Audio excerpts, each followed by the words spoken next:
नमस्कार, आप देख रहे हैं न्यूज 24। मैं हूं मानक गुप्ता। कश्मीर से कन्याकुमारी तक और कच्छ से कामरूप तक देश एक ही सवाल पूछ रहा है। जून जुलाई में कोरोना के मामले और बढ़ेंगे या फिर घटने शुरू हो जाएंगे? कोरोना की तूफानी रफ्तार पर कैसे ब्रेक लगेगा? कोरोना वायरस का चक्रव्यूह तोड़ने के लिए मोदी सरकार के पास क्या योजना है? आज यही सुलगते सवाल हम पूछेंगे देश के स्वास्थ्य मंत्री डॉक्टर हर्षवर्धन से। मेरे साथ लाइव जुड़ गए हैं डॉक्टर हर्षवर्धन। स्वागत है सर आपका न्यूज 24 पर। पहला सवाल, आप देश के स्वास्थ्य मंत्री हैं, आपसे बेहतर कौन जानेगा सर, इस समय देश में कोरोना वायरस की मौजूदा स्थिति डॉक्टर हर्षवर्धन क्या है? कोरोना के संदर्भ में हमारे देश में दिन प्रतिदिन हमारी स्थिति बेहतर होती जा रही है और मैंने अपने पिछले कई इंटरव्यूज़ में ये लगातार कहा है कि 15 मई तक आते आते हमारी स्थिति काफ़ी बेहतर होती जाएगी, जबकि मई के महीने में बहुत सारे एक्सपर्ट्स जो भारत में विदेश से भी आए और हमारे भारत में भी कई एक्सपर्ट्स ने ये कहा कि शायद हमारे केसेस की संख्या मिलियंस में हो जाएगी। आज हमारे देश में हमारे केसेस की संख्या जो है वो दुनिया में छोटे छोटे देशों की जो संख्या है उससे भी बहुत कम है। और अगर आप आज की बात करें तो मैं जब विश्लेषण करता हूं तो मुझे ध्यान में आता है कि 14 देश में स्टेट्स और यूनियन टेरिटरीज़ ऐसे हैं जहां 24 घंटे में कोई भी केस नहीं आया। 4 स्टेट्स और यूनियन टेरिटरीज़ ऐसे हैं जहां पिछले शुरुआती दौर से लेकर आज तक कभी भी कोई केस नहीं आया। और पिछले 7 से 14 दिनों के बीच में करीब 32 डिस्ट्रिक्ट ऐसे हैं जहां कोई केस नहीं आया। इसी तरह से 14 से 21 दिन के बीच में 9 डिस्ट्रिक्ट्स में कोई केस नहीं आया। 21 से 28 दिनों के बीच में जो है 14 डिस्ट्रिक्ट्स में कोई केस नहीं आया। और लगभग 41 डिस्ट्रिक्ट हमारे देश में ऐसे हैं जहां 28 दिन से ऊपर का समय हो गया, कोई केस हमारे देश में नहीं आया। मैं समझता हूं कि अगर पिछले 14 दिन का और भी विश्लेषण मैं करूं और इसको पिछले समय में जो भी हमारे डाटाज उभर कर आ रहे हैं उनसे जब मैं विश्लेषण करके कंपैरिजन करता हूं तो पिछले 14 दिनों में हमारा डबलिंग रेट ये 11.1 था। पिछले 7 दिन में हमारा डबलिंग रेट जो है ये 12.5 हो गया। आज जब मैं देख रहा हूँ अपने डाटाज़ को तो पिछले 3 दिन का हमारा डबलिंग रेट ये 13.9 हो गया है। और देश में बहुत सारे स्टेट्स तो ऐसे हैं जहाँ की डबलिंग रेट बहुत ज़्यादा है, 40 दिन, 50 दिन, 80 दिन, इस तरीके से भी है। और फिर अगर आप इसको कंपेयर करो कि जब हमारा लॉकडाउन हुआ था उसके पहले हमारा क्या डबलिंग रेट था देश का, वो 3 और 4 के बीच में हमारा डबलिंग रेट था। आज भी जो हमारा जो फैटेलिटी रेट है यानी कि दुर्भाग्यपूर्ण जो मृत्यु है कष्टदायक, उनकी जो संख्या है अभी भी दुनिया में सबसे कम हमारे यहाँ है, 3.2% है। और हमारा जो रिकवरी रेट है ये हर रोज़ पिछले दिन से बेहतर होता है और आज जो है ये 33.6% है। हमने कहा था कि 31 मई तक हम 1 लाख लोगों को देश में टेस्ट करने की कैपेसिटी विकसित कर लेंगे। आज कितनी तारीख है? अभी 31 मई में काफ़ी समय बाकी है, लेकिन हम 1 लाख की कैपेसिटी अपनी 4-5 दिन पहले विकसित कर चुके हैं। आज हमने देश में 2 मिलियन टेस्ट करने की जो संख्या है उसको पार कर लिया। एक लेबॉर्ट्री से यात्रा शुरू करके आज 505 लेबॉर्ट्रीज़ हमारे देश में टेस्टिंग के लिए जो है हमारे पास सुविधा के रूप में उपलब्ध हैं। कुल मिलाकर किसी भी पैरामीटर पर आप भारत को बाकी दुनिया से कंपेयर करेंगे, बड़े बड़े विकसित देशों से कंपेयर करेंगे, यूरोप के छोटे छोटे देशों से कंपेयर करेंगे, तो हर पैरामीटर पर आपको ये ध्यान में आएगा कि भारत ने सारी दुनिया से बहुत बेहतर किया है। और हम आने वाले समय में धीरे धीरे करके अपने देश में कोरोना के ऊपर निश्चित रूप से विजय प्राप्त करेंगे। ओके, ऑल राइट, हम कोरोना पर विजय हासिल करेंगे और मुश्किल समय है, ऐसा समय देश ने पहले कभी नहीं देखा, इसीलिए आपकी सरकार ने सर 20 लाख करोड़ के पैकेज का ऐलान किया है, लेकिन हम 3 दिन से सुन रहे हैं उसका ब्रेकअप। वित्त मंत्री आती हैं 4 बजे प्रेस कॉन्फ्रेंस करती हैं, उसका ब्रेकअप देती हैं। उसमें हमने हेल्थ सेक्टर के बारे में कुछ नहीं सुना। क्या हेल्थ सेक्टर ऐसा तो नहीं जिसकी इस समय बहुत जरूरत है उसे मजबूत करने की, वो इग्नोर किया जा रहा है? देखिए, जहाँ तक अभी कोरोना के आने के बाद का प्रश्न है, तो सारे देश ने और सारी दुनिया ने देखा है कि प्रधानमंत्री मोदी जी का हेल्थ के प्रति कितना बड़ा कमिटमेंट है और कोरोना से बचाने के लिए उन्होंने किस प्रकार के प्रयास किए हैं, किस प्रकार का समर्थन स्वास्थ्य मंत्रालय को दिया है।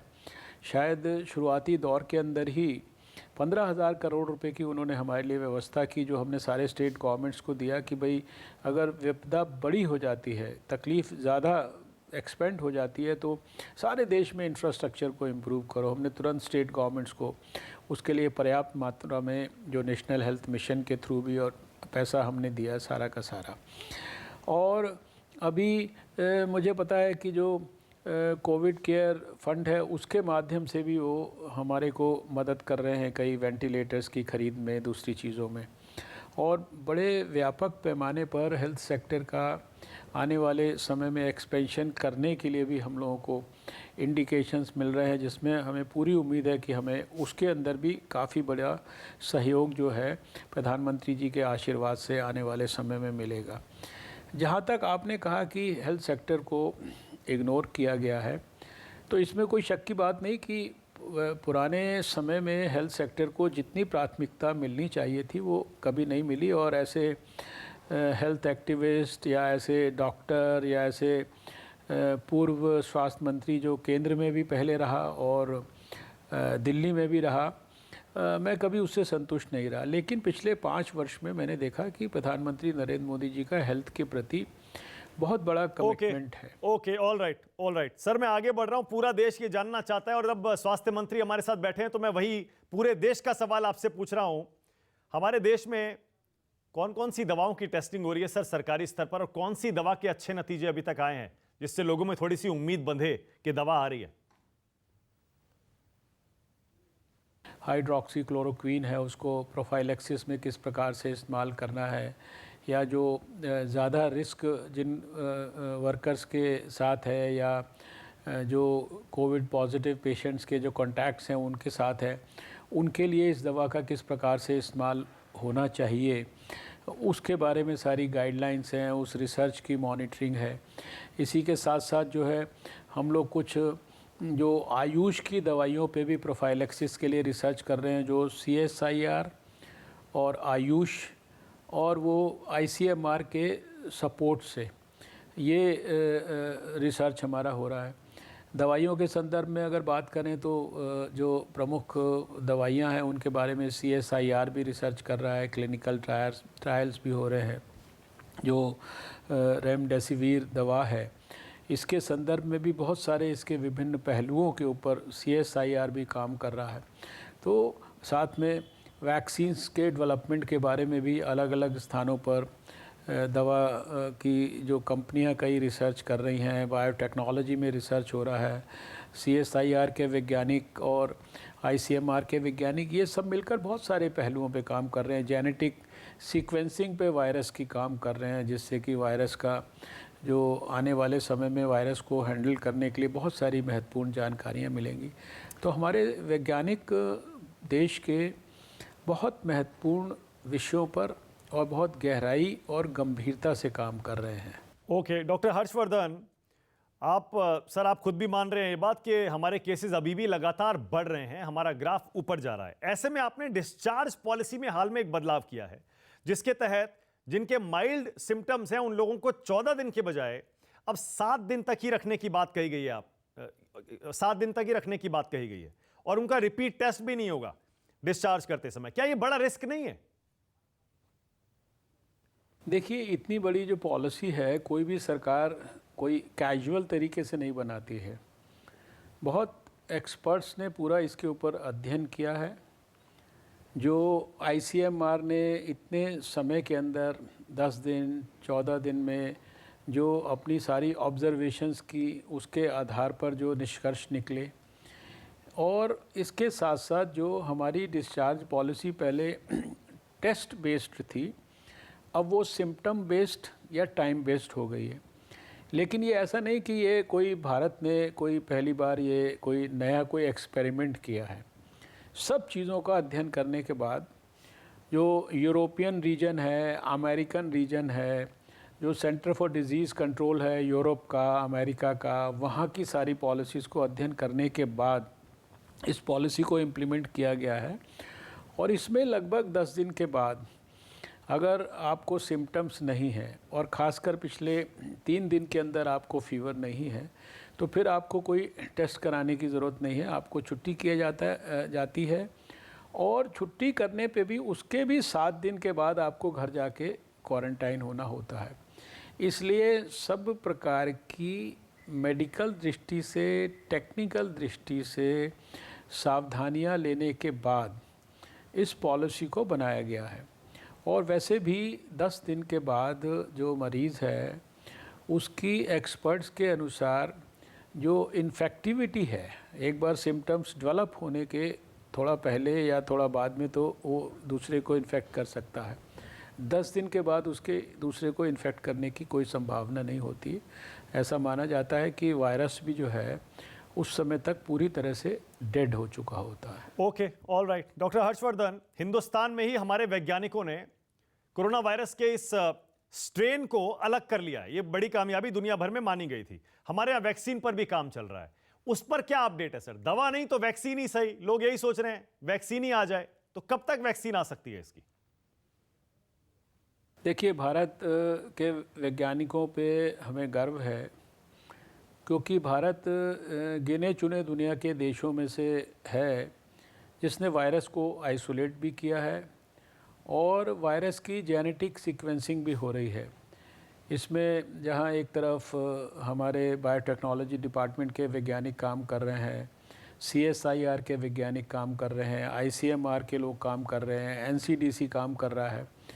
एक ये इसका पक्ष है। दूसरी तरफ वैक्सीन बनाने के लिए, वैक्सीन के ऊपर रिसर्च करने के लिए, वैक्सीन डेवलपमेंट के लिए भी भारत में आधा दर्जन से ज़्यादा तो सीरियस कैंडिडेट्स काम कर रहे हैं। और हमें वहाँ पर भी हम हमारे वैज्ञानिकों के माध्यम से, बायोटेक्नोलॉजी डिपार्टमेंट के माध्यम से उनको सब प्रकार का सपोर्ट दे रहे हैं। उनके लिए जो एक आइडियल जो एटमॉस्फेयर है वो क्रिएट कर रहे हैं, उनको क्लियरेंसेस दिलाने के अंदर सब प्रकार से फैसिलिटेट कर रहे हैं चीज़ों को।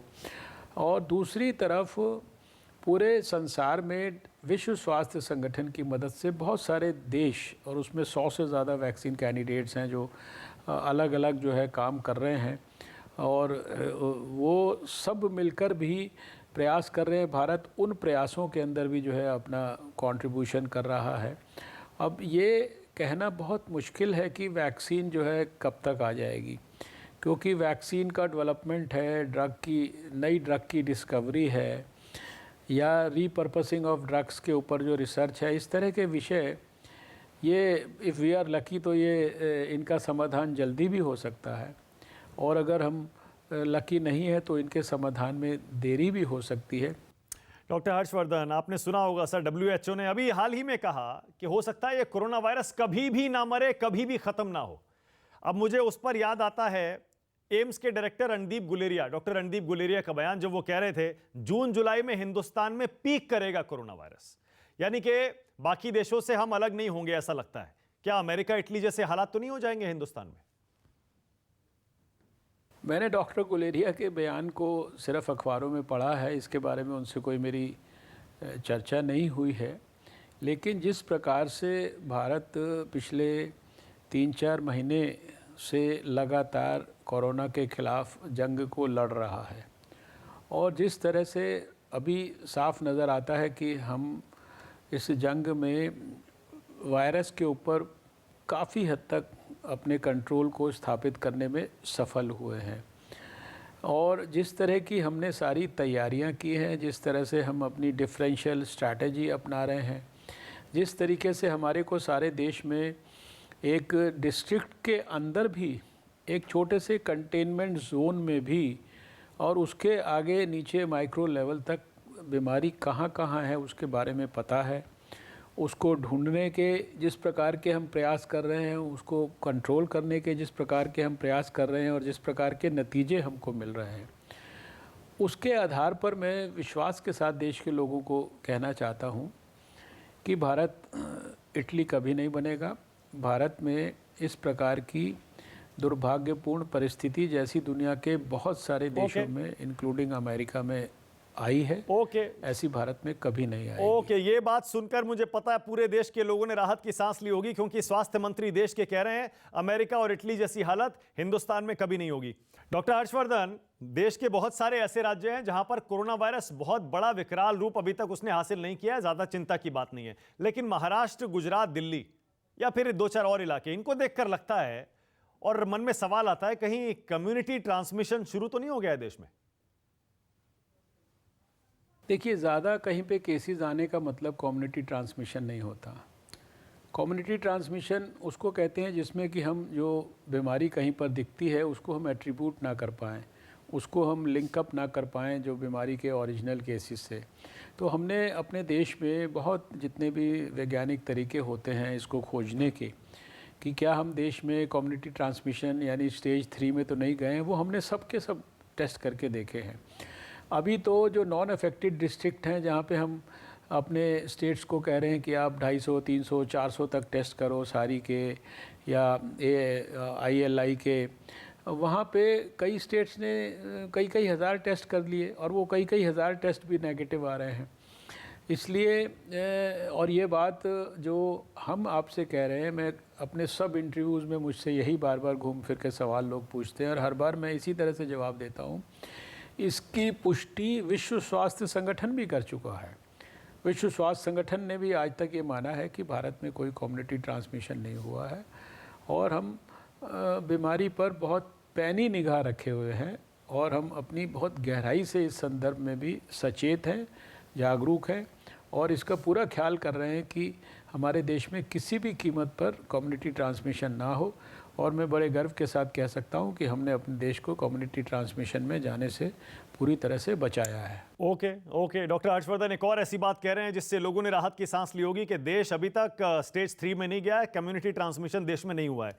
सर, लेकिन एक और चिंता की बात है, आमतौर पर हिंदुस्तान में और दुनिया भर में देखा गया है कोरोना वायरस से मरने वालों में ज्यादा बुजुर्ग हैं या फिर बीमार लोग जिनको अंडरलाइंग कंडीशंस हैं, कोमोर्बिडिटी है।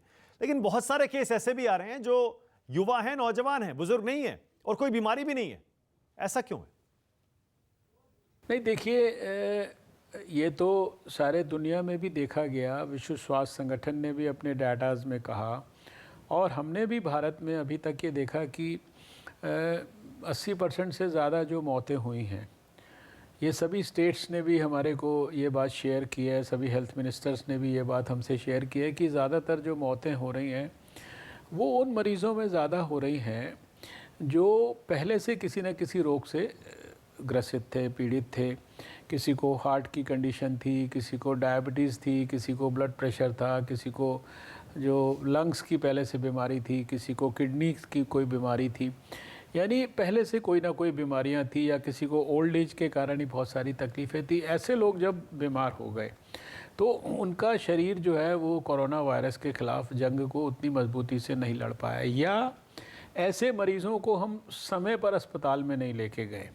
इसलिए बार बार हम ये बात कहते हैं कि भाई आप अपने बुज़ुर्गों का विशेष ख्याल करिए। अगर उनको किसी भी प्रकार का पहले से रोग चल रहा है तो खासकर आजकल, वैसे तो हमेशा ही करना चाहिए, उनकी सारी दवाइयाँ उनको ठीक समय पे मिलें, उनके सारे चेकअप्स उनके सही समय पे हों, उनकी डायबिटीज़ आउट ऑफ कंट्रोल ना हो, उनके हार्ट की जो दवाइयाँ उनको ठीक से दी जा रही हों, इस पे ध्यान देना चाहिए। लेकिन ये भी सच है कि जो कोरोना वायरस है उससे दूसरी उम्र के लोग भी प्रभावित हुए हैं, लेकिन जो यंग एज में या दूसरे, मान लीजिए कोई थोड़े से केसेस बचपन में कोई प्रभावित हुए हैं, उस तरह के केसेस में हमने जो ज़्यादातर ऑब्जर्वेशन किया उसमें ये हुआ कि लापरवाही की गई, समय पे मरीज़ों को अस्पतालों में नहीं ले जाया गया, सिम्टम होते हुए भी चेक नहीं कराया गया और जब बीमारी बहुत बढ़ गई तब उनको अस्पतालों में ले जाया गया। लेकिन इस सब के बावजूद भी हमारे देश में जो मोर्टालिटी रेट तो सिर्फ 3.2% ही है। बाकी दुनिया के मुकाबले तो हमारे देश में मौतें बहुत कम हैं। Okay, all right. यानी डॉक्टर हर्षवर्धन देश के स्वास्थ्य मंत्री साफ कह रहे हैं, अगर आप बुजुर्ग नहीं हैं, कोई बीमारी नहीं है, तब भी अगर सिम्टम्स हैं तो समय पर मरीज की टेस्टिंग और उसका अस्पताल ले जाना बहुत जरूरी है। डॉक्टर हर्षवर्धन, हाल में हमने देखा जब शराब की दुकानें खोली गई, एक के ऊपर एक लोग ऐसे चढ़ रहे थे जैसे उसके बाद कभी शराब मिलेगी ही नहीं, या पता नहीं कब के प्यासे हैं। क्या आपको लगता है स्वास्थ्य मंत्री के तौर पर कि अभी शराब की ये दुकानें खोलकर गलत किया गया? देखिए, शराब की दुकानें खुलने के बाद जो दिल्ली की सड़कों पे जो नज़ारे दिखे और उनकी जो तस्वीरें मैंने टेलीविज़न पर देखी, उनको देखकर तो मुझे निश्चित रूप से बहुत निराशा भी हुई थी। और मेरे से उस समय भी जब टेलीविज़न के लोगों ने पूछा तो मैंने कहा था कि ये शायद ठीक नहीं हुआ, और उसकी वजह से कोरोना के केसेस बढ़े या नहीं बढ़े इसका तो विश्लेषण करना बहुत मुश्किल है। लेकिन मैंने अपना ये व्यक्तिगत विचार पहले भी रखा है कि अगर कुछ समय और हम शराब की दुकानों को खोलने के मामले में इसको देरी करते तो ये शायद ज़्यादा उचित होता, क्योंकि शराब कोई ऐसी चीज़ तो नहीं है जो लोगों के स्वास्थ्य के लिए लाभकारी हो और उसको पिए बगैर लोग मृत्यु का शिकार हो जाएंगे। इसलिए भले ही सरकारों की कुछ भी मजबूरी थी, इसके बारे में उनको और ज़्यादा गहराई से विचार करना चाहिए था। ओके, आपने दिल्ली का जिक्र किया सर, तो मुझे आपका हाल का बयान याद आ रहा है जिसमें आपने कहा था दिल्ली में हालत ठीक नहीं है, गंभीर है, इसीलिए फिलहाल छूट नहीं दी जानी चाहिए। अब केजरीवाल जी कह रहे हैं दिल्ली खोलने का वक्त आ गया है। लॉकडाउन 4 उम्मीद यही है, मतलब संभावना लग रही है कि 18 से शुरू होगा। आपको क्या लग रहा है, क्या होना चाहिए लॉकडाउन 4 में? देखिए, लॉकडाउन को रिलैक्स करने के बारे में गृह मंत्रालय ने बहुत सारे सलाह मशवरे किए, एक्सपर्ट्स के साथ भी किए, और जो विभिन्न सरकार के विभाग हैं उनसे भी बातचीत हुई। जो देश भर में मुख्यमंत्रियों के साथ भी प्रधानमंत्री जी अब तक 5 बार सलाह मशवरा कर चुके हैं, और हर बार के सलाह मशवरा में मैंने ये निष्कर्ष निकाला कि प्रधानमंत्री जी ने स्टेट गवर्नमेंट्स को ये छूट दी कि आप अपनी परिस्थिति के अनुरूप फैसले करिए, उसके हिसाब से रिलैक्सेशंस को दीजिए, उसके हिसाब से अपने यहाँ पे जितनी आप लिमिटेड एक्टिविटी शुरू करना चाहते हैं वो करिए, और अपने हिसाब से आप सारी स्ट्रैटेजी बनाइए। अब जिन स्टेट्स में, मान लीजिए आप दिल्ली का बात कर रहे हैं, तो दिल्ली की स्थिति तो निश्चित रूप से कोई बहुत अच्छी नहीं रही है। पिछले समय में लगातार केसेस भी बहुत आए हैं। बहुत सारे दिल्ली में बहुत सारे जो डिस्ट्रिक्ट्स हैं वो रेड जोन के अंदर थे। तो व्यक्तिगत तौर पर मेरा ये मत रहा है कि शायद दिल्ली में ज़्यादा छूट देना और ज़्यादा इलाकों में देना ये कोरोना को कंट्रोल करने की दृष्टि से इतना हितकर नहीं होगा, और उस नाते जो भी अब दिल्ली की सरकार को आगे के लिए भी निर्णय करने हैं वो बहुत सोच समझ के करने चाहिए, एक्सपर्ट्स से काफ़ी सलाह मशवरा करके करने चाहिए, ताकि दिल्ली जो भारत की राजधानी है और जिसके ऊपर सारे दुनिया की भी नज़र होती है, यहाँ पर भारत सरकार भी यहाँ पर है, सब कुछ यहाँ पर है, यहाँ पे जो मैसेज है यहाँ का वो भी बहुत नहीं, बिल्कुल ठीक है सर, बिल्कुल ठीक है। इसलिए इसके ऊपर और ज़्यादा गंभीरता से चिंतन हो। बिल्कुल ठीक है। डॉक्टर हर्षवर्धन, देश के स्वास्थ्य मंत्री, आपने न्यूज़ 24 पर बातचीत की। हमारे करोड़ों दर्शकों को आपकी बातें सुनकर जरूर राहत मिली होगी सर, क्योंकि आपने कहा देश में हालात काबू में हैं, और आपने ये भी भरोसा दिलाया कि इंडिया कभी भी इटली या अमेरिका नहीं बनेगा। बहुत बहुत शुक्रिया डॉक्टर हर्षवर्धन, न्यूज़ 24 से बातचीत करने।